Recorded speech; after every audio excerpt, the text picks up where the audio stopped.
Welcome to the Book Show, a celebration of reading and writers. I'm Joe Donahue. Emmy, Golden Globe, and Screen Actors Guild Award winner Julianna Margulies has achieved success in television, theater, and film. She starred in two classic series, ER and The Good Wife. As a bubbly child, Julianna was bestowed with the family nickname Sunshine Girl, also the title of her new memoir. Shuttled back and forth between her divorced parents, often on different continents, she quickly learned how to be of value to her eccentric mother and her absent father. Raised in unconventional ways in various homes in Paris, England, New York, New Hampshire, Julianna found that her role among the surrounding turmoil and uncertainty was to comfort those around her, seeking organization among the disorder, making her way in the world as a young adult and eventually an award-winning actress. The new book is Sunshine Girl, An Unexpected Life. It is a great pleasure to welcome Julianna Margulies to the Book Show. Thank you so much for being with us. What a great pleasure to have you on the program. Well, thank you for having me. I'm so glad to be here. I can't even tell you how much I enjoyed this book. And I was thinking about this as I was driving in today, that you try to put your questions in order, and hopefully they'll have some logic and sense to it. And I was thinking about this, and as I mentioned in the introduction, you lived in so many places and were shuttled around so much as a kid. And obviously I want to talk about your career, but the thing that just stayed with me, and I thought the thing I most want to ask her about. So at one point, you're a child, you're sleeping, and you wake up and there's a monkey on your face. Let's start there. Yeah, let's start there. So this is when I was 3 years old. We were living in Paris, and my mother was taking advantage of the Paris nightlife. And this was, in 1970. So I think times were just different then. Okay, let me just start by saying that. But in Europe, it's very common to have what we call au pairs. So we had an au pair girl who went to school in the daytime and at night took care of the kids for room and board and a little pay. So my mom went out every night, and she came home with various different boyfriends. One night, I woke up, and I distinctly remember this, and I actually had to ask both my sisters if I was right in remembering this, because they're older than I am, so they would remember more than me. I woke up with these monkey paws, these monkey hands on my cheeks, staring me in the face in the middle of the night. And I screamed, and then the monkey screamed and jumped up to my sister's bed, and then she screamed, and he jumped down to my other sister's bed, and then we were all screaming, and a flying monkey was rampaging through our bedroom, and my mother walked in, turned on the light, and said, "What is all this ruckus about?" And we screamed, "Mom, there's a monkey in our room." And she said, "Oh, girls, it's just a monkey." And she turned off the light and shut the door. So apparently the man she had brought home that night happened to have a monkey who sort of, I guess, lived on his shoulder. I'm not sure. I don't remember the man. Like you do, sure. Like one does, yes. And she had gone to some club, and maybe that was sort of the chic thing, I remember when I was in college, it was all about ferrets. People had ferrets just sitting on their shoulders. Anyway, I thought, how could I possibly have remembered that correctly? So I asked both my sisters when I was writing the book, because I thought, how could I write a memoir without that story if it is indeed true? And both my sisters remembered it a little bit differently than I did, but I could only write from my point of view. But they said, oh, absolutely, there was a monkey in her. My mother, to this day, absolutely denies it, says she would never do that. But three of us remembered the same story, so I think it's true. My favorite line in the book is, "Oh, Lord, it's just a monkey. Calm down," says your mother. And then she closed the door and went back to her lover. Great line. Thank you. So let us talk about what that says about your upbringing. As I mentioned in the introduction, there is this duality, and you talk about it several times in the books, of living with your mother, of living with your father, and going back and forth. And at one point, you really clarify it and say that there are times where you feel when you were with your dad, you felt like you were rich, and when you were with your mom, you felt like you were poor, like when you lived in a van with a guy who looked like Jesus. Yes. That's one of my favorite chapters in the book, Jesus in the van. Yeah, I I learned later on that my father wasn't as as wealthy as I thought he was. But I think also, so my father was in advertising, and he made a good living, but he also, was giving my mother alimony and child support, paying for his life, paying for our life, and he also had a wife, his third wife. He had been married before my mom. But he only saw us so seldom that whenever I was with him, it was fancy. We would go to Tavern on the Green for dinner and go see the Broadway show Annie. I mean, I always thought my stepmother was a stylist, and when we would show up on their doorstep for the weekend in these ragamuffin clothes and ripped tights and, holes in our shoes, my father was so disgusted, and my stepmother would grab the three of us and take us to Laura Ashley and dress us in these princess dresses and velvet capes, and we'd go back to my mom looking like little princesses, and within a couple months we were back to being ragamuffins. And examples of that is my mother putting all of our possessions into this VW van with a man who, I don't remember his name, but he truly looked like Jesus Christ, and that's what we called him behind his back. And we lived in a VW camper and traveled Europe for 2 months. And this is a woman who, as if there weren't enough people in the van, 3 children and 2 adults, they picked up hitchhikers along the way. And it was the 70s. At that point, I was 6, and I get that it was hippie time, and, my mom was a real free spirit roaming around. But the juxtaposition between each reality for me, August with my father in the summertime, was in the Hamptons. It wasn't a fancy house, but it was a farmhouse, and we were at the beach and going out to, restaurants. So, but with my mother, I mean, I literally one morning saw her wringing out a paper towel and hanging it to dry. And I just said, we just can't be this poor, Mom.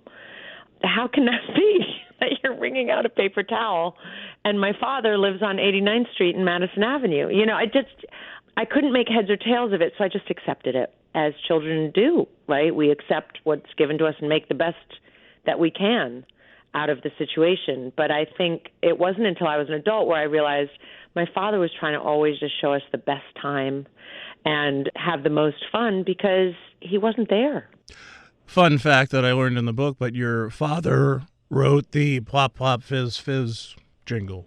He did indeed. He did. And many other, I actually, after he died, I found a portfolio of his, and he wrote a lot. He wrote Pan Am, You Can't Beat the Experience, The City Never Sleeps. Remember that one? Yeah. He did a huge campaign for Volkswagen. He was at the top of his field, and he was after Plop Plop Fizz Fizz, he was hired as creative directors of advertising agencies because his input was so huge. Sure. So he did very well, but the irony is that it's not what he wanted to do. He didn't hate it all the time, but to him it was meaningless because you're writing a 30-second jingle about dog food. Like, where's the meaning in that? Because my father was such a deep philosopher. He was such an esoteric kind of guy where he wanted to dig deep into the meaning of man. Why are we here? Why do we exist? So for him to be making his living writing jingles for television, which we didn't even own one. I never was allowed to watch TV as a child. So it was it was an interesting life. I didn't realize how famous he was in the advertising world because I never saw them until I got to college. When people asked me what he did, I was like, yeah, he was a copywriter. What do you write? Plop Plop Fizz Fizz. Oh my God. It's still to this day, there's a show on television, the 100 Best Commercials Ever Made, and it comes out once a year. I don't know if they're still doing it. For years and years and years and years, his was always, Plop Plop Fizz Fizz was always number 2. Yeah. I wonder if you could guess what number 1 is.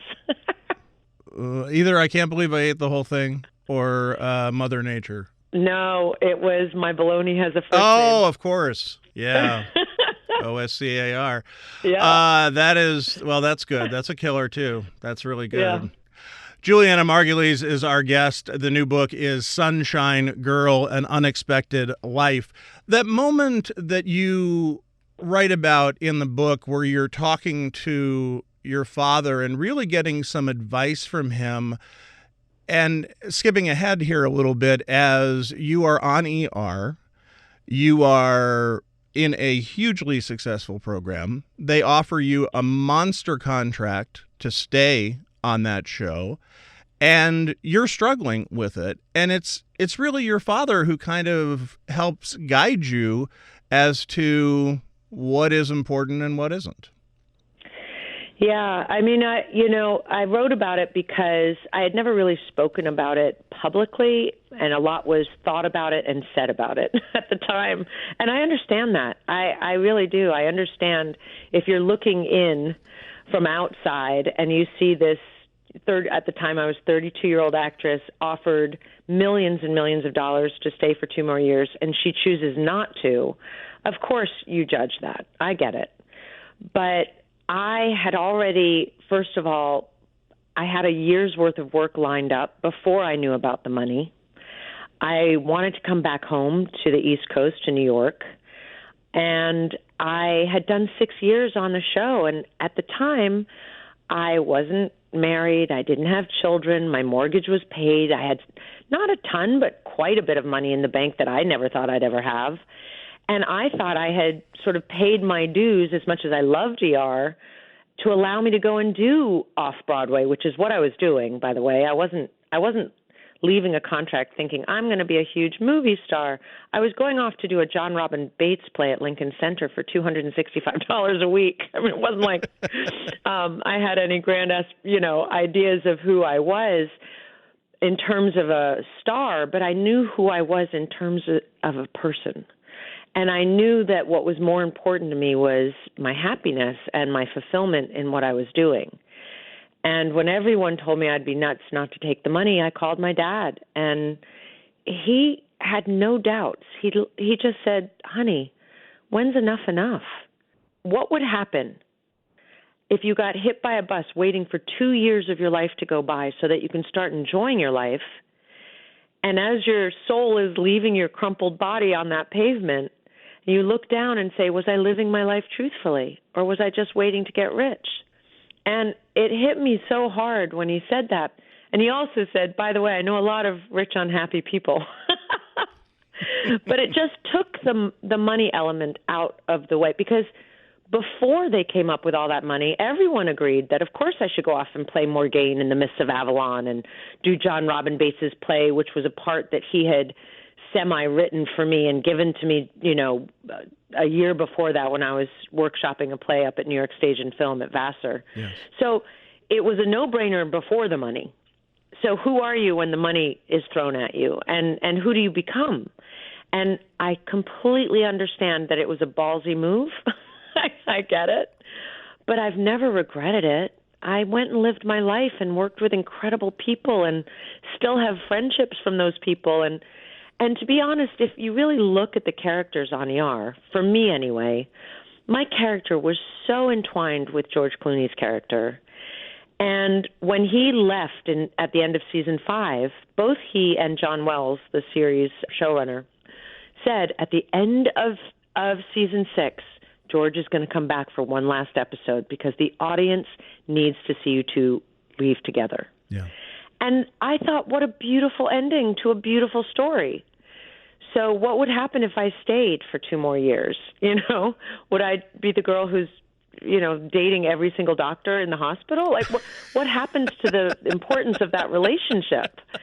Because for me, that relationship was everything, and I think for a lot of fans, that relationship was everything. So I felt like we gave them a proper send-off, and I felt like in the end, once I could sort of show my face again and not be scared that someone was going to make fun of me after turning down all that money, I realized, live your life. Do what you need to do for you, because everyone has their own agenda. You tell that story in the book, and I hope you don't take any offense to this, because I don't mean it to be that way in any way, shape, or form. In fact, I think it's totally badass, which is why I want to ask you about it. You have a chapter in the book that's titled ER. You do tell that particular story and how you got the job. But as far as the actual experience of the show, you actually write more about buying a paella pan than you do about working and ER.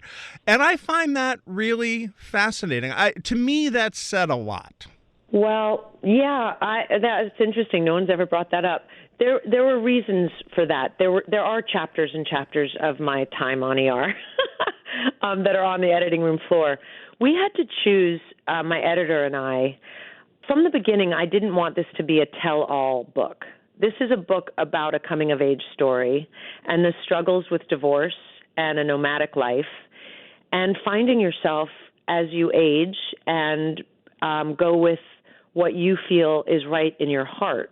And so if I started bringing in all my experiences that I had on ER, which is why I sort of, truncated the chapter that ended up on the editing room floor and said, it was such an incredible time for me. Then I have to go down that rabbit hole of all the actors on ER and all the, what the daily life was like.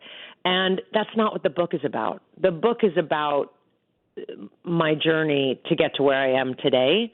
And also the reason I called it Sunshine Girl was because that's what my mother called me as a child. And I wanted to show my readers that often when you nickname children, they grow up thinking that that's who they are in the world, even though you're the parent is the one who chose the nickname for them. So I always felt I had to be the person with this sunny disposition, the person who made people happy, the person who didn't stir the mud, which is why I called it the nickname my mother gave me. And I think had I gone down the route of what was it like on a daily basis or, my experience on the actual show, it then took away from the journey. That'll be my next memoir. But it didn't work with how I wanted to structure the book around where I came from and how I got to where I am today. How much of a burden was that to be the Sunshine Girl? And more specifically, at what point did you realize that and were comfortable with doing what you could to be a Sunshine Girl and not doing what you didn't want to do to be a Sunshine Girl? That's also why it was so difficult for me to make that decision about ER, was because I didn't want to upset anybody. I spent a life thinking I wasn't allowed to say how I felt because I didn't want anyone upset with me, ever. I was the one who brought people happiness. So I think it was probably up until I was 35, I was really living in the shadow of that nickname, where I had been in a long relationship and I wasn't happy. But I was so afraid of hurting his feelings, even though he hurt mine all the time, by leaving or somehow making his life terrible because I chose to leave, that I just couldn't do it. And it took me 5 years to break up with him, really, because I kept getting sucked back in. And when I was about 35 and finally took the deep dive and left him, I went to therapy to figure out what I had been doing.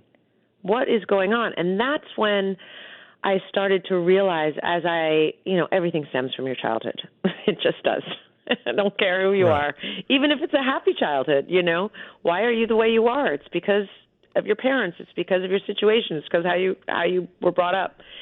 And I went to therapy, I think it was twice a week for a year, to figure out why I put myself in such low esteem as to stay in a relationship that wasn't making me happy.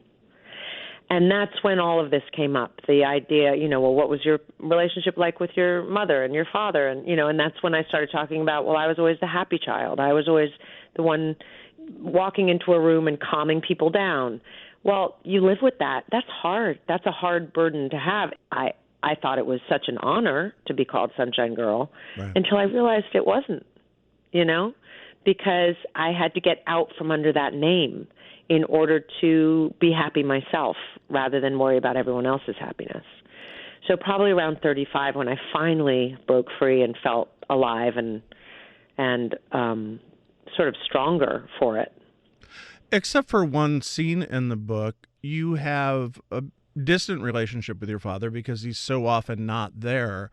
But when he is there, those are usually really good times. Yeah. And your mother is your mother, and is she still with us? She is still with us. So, and sounds like a hoot. She is. She's a hoot. Listen, everyone who meets my mother falls in love with her. My mother is, well, she's almost 87 now, and she's getting up there, but she still has, if you talk to her just to hear her voice and didn't know she was 87, she sounds like a 30-year-old. She has a joie de vivre that is unlike any other. And she absolutely lives her life on her terms. And she'll admit that today, now. And she'll say, I wish I could have seen it differently. I wish I could have done it differently. But it's who I was. And there's something great about that, too. Here's the thing. She was narcissistic, and her needs came first. But there was always love. And she always told me I could do and be anything I wanted. So even though we were in a van with Jesus Christ, I still sat on her lap, all the time. And I still needed her cuddles and her love. She was my mama. It wasn't as if I didn't have a loving mother. I just happened to have a loving mother who was a little bit nuts and wasn't conventional and didn't really care. She was the opposite of caring what other people thought. She just didn't care. She did what she wanted to do. And she also valued herself a lot. My mother looked like Ava Gardner when she was young. She was a tremendous beauty. And I think her value of her self-worth relied a lot upon what men she was with. And the problem with that as a child, obviously, is the boyfriends that you hate and then the boyfriends that you get attached to who leave. And so it was a bit of a revolving door of absolute chaos and anxiety because I never knew from one day to the next how she would be feeling, who she would be dating, would they be in my life, did I hate them, would she spend more time with them, were they more important than me? You're always second-guessing yourself. So I feel like as much as, someone said, oh, did your mother read the book? Is she okay? And I was like, she did, and she loves it. First of all, I didn't write one chapter without her blessing. I read her every single chapter. And we laughed and we cried. And she's also, and I say this with love, narcissists love being the center of the story. Oh, sure. Oh, sure. Pat Conroy, who wrote Prince of Tides about his abusive father, who was a military dad, said that his father used to come with him on his book tour and sign the book underneath where Pat Conroy would sign and say, I am glad that you like my son's fiction, and underline the word fiction. And he was aghast, but realized that, yes, he was a narcissist, and that's... even if people saw him in that light, it was better than nothing. Right. Well, yes, exactly. Exactly. Listen, memoirs are tricky, right? Because except for my father, everyone I write about is alive. Right. Not my grandparents. There's a fine line, which is also why I only wrote about my sisters and how I viewed them. And then I stopped once I was an adult because their life is their life, and I would never assume to write about it. That's their story. It's a fine balance between being able to be completely honest, but also being respectful enough that there are others still living and have feelings about all of it as well. So I tried to balance that. It is a little tricky, but I think it worked, and it is. My eldest sister, Alexandra, after she read it, called me and just thanked me from the bottom of her heart, because I think to see it on paper, and I think her journey was a lot harder than mine because she was the eldest, So she was the mama hen, she took care of me. And if she's taking care of me at 9, who's taking care of her?